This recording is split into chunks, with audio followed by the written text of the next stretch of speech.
আমি তার ১৭ বছরের জানা। কত আসা যাওয়া, কত দেখাদেখি, কত বলাবলি। তারই আশেপাশে কত স্বপ্ন, কত অনুমান, কত ইশারা।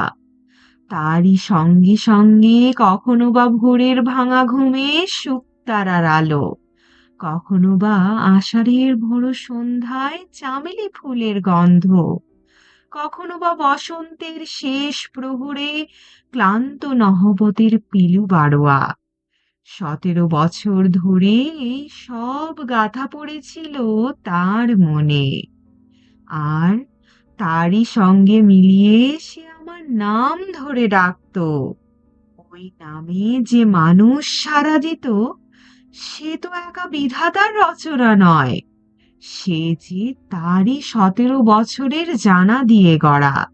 কখনো আদরে, কখনো অনাদরে, কখনো কাজে, কখনো অকাজে, কখনো সবার সামনে, কখনো একলা আড়ালে। কেবল একটি লোকের মনে মনে জানা দিয়ে গড়া সেই মানুষ। তারপরে আরো ১৭ বছর যায়, কিন্তু এর দিনগুলি, এর রাতগুলি সেই নামের রাখি বন্ধনে আর তো এক হয়ে মেলে না। এরা ছড়িয়ে পড়ে। তাই এরা রোজ আমাকে জিজ্ঞাসা করে, আমরা থাকবো কোথায়? আমাদের ডেকে নিয়ে ঘিরে রাখবে কে? আমি তার কোনো জবাব দিতে পারি নে। চুপ করে বসে থাকি আর ভাবি। আর ওরা বাতাসে উড়ে চলে যায়। বলে, আমরা খুঁজতে বেরোলেম। কাকে? কাকে সে এরা জানে না। তাই কখনো যায় এদিকে, কখনো যায় ওদিকে। সন্ধ্যা বেলাকার খাপছাড়া মেঘের মতো অন্ধকারে পাড়ি দেয়, আর দেখতে পাইনি।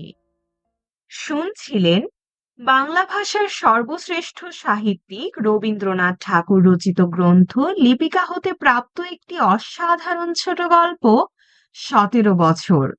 পাঠে ছিলাম আমি তাফান্নুম তানজিম শিফা।